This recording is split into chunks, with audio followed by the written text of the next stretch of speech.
Hello guys, welcome to our channel legal 24/7। Legal 24/7 आज लेके आया है सेक्शन 69 ऑफ आईटी एक्ट। जैसे कि आप सबको पता है कि जो सेक्शन 16 जो आईटी एक्ट है वो बहुत इम्पॉर्टेंट है। आईटी एक्ट मोस्टली आपका साइबर क्राइम और ई कॉमर्स से डील करता है। बट जो सेक्शन 69A है वो 2008 की अमेंडमेंट से ऐड किया गया। तो देखते हैं सेक्शन 69A में क्या है।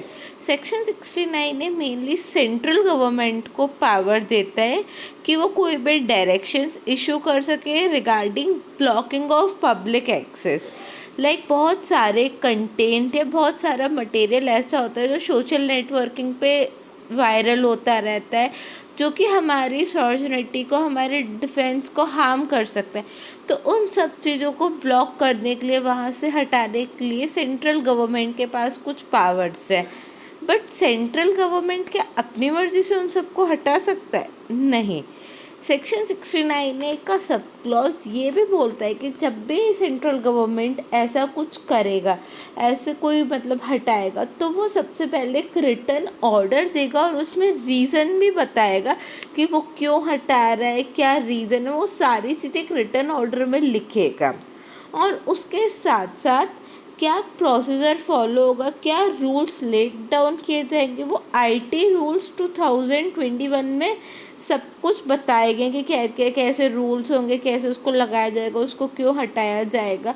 और अगर सपोज़ किसी पर्सन को या किसी अथॉरिटी को वो ऑर्डर दिया गया और अगर उसने उस ऑर्डर का कंप्लाई नहीं किया गया, तो उसको पनिशमेंट भी होगी। और जो उसकी पनिशमेंट है वो भी सेक्शन 69A में ही बताई गई। उसकी पनिशमेंट होती है 7 years तक की विथ फाइन ऑल्सो। तो रीजंस क्या है, क्यों सेंट्रल गवर्नमेंट ऐसा कुछ करेगा? तो इन सारे रीजंस को लेके, सॉवर्निटी को, इंटेग्रिटी को, डिफेंस को लेके, या कोई और सही रीज़न ऐसा लग रहा है सेंट्रल गवर्नमेंट को कि नीडेड है, जिससे हमारे इंडिया में लड़ाई हो सकती है या जो हमारी फ्रेंडली टर्म्स एंड कंडीशंस है वो ख़राब हो सकते हैं फॉरेन कंट्रीज से, तो वो ऐसा ऑर्डर पास कर सकता है। और ऐसा नहीं है कि आज तक किया नहीं है सेंट्रल गवर्नमेंट ने बहुत बार किया है। जैसे कि एक बार तो ये 1118 ऐप्स हटा दिए गए थे, 154 ऐप्स हटाए गए। उसमें ये रीज़न दिया गया कि हमारी नेशनल सिक्योरिटी की बात आती है तो हटा सकता है। अब ये श्रेया सिंगल वाला एक बहुत ही ज़्यादा लीडिंग और इम्पॉर्टेंट केस है आपका आईटी एक्ट में। जब भी कोई भी आईटी एक्ट पढ़ते हैं तो उसको ये एक्ट तो ज़रूर पढ़ना चाहिए।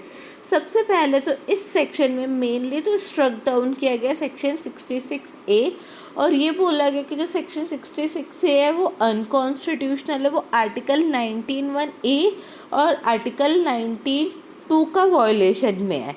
बट इसमें कहीं ना कहीं जस्टिस ने एक लाइन ये भी बोली कि जो सेक्शन 69A है वो टोटली कॉन्स्टिट्यूशनल वैलिड है, वो 19 clause 2 के वॉयलेशन में नहीं है। अब बहुत सारे वर्ड्स बताए गए हैं। आप जब भी आईटी एक्ट पढ़ेंगे तो आपको उसमें एक बहुत इंपॉर्टेंट वर्ड आता है 69A के लिए, self harbour protection. Self harbour protection का मीन्स क्या होता है? सपोज़ अगर एक ऑर्डर पास किया गया या कोई भी, सबसे पहले आप ऐसे समझे, कोई भी ब्लॉग या कोई भी कंटेंट डाला गया बाय ट्विटर पर किसी ने अकाउंट, ट्विटर पर किसी ने अकाउंट बनाया और उसने कोई ब्लॉग डाला, तो कौन लायबल होगा? क्या ट्विटर लायबल होगा और वो पर्सन लायबल होगा?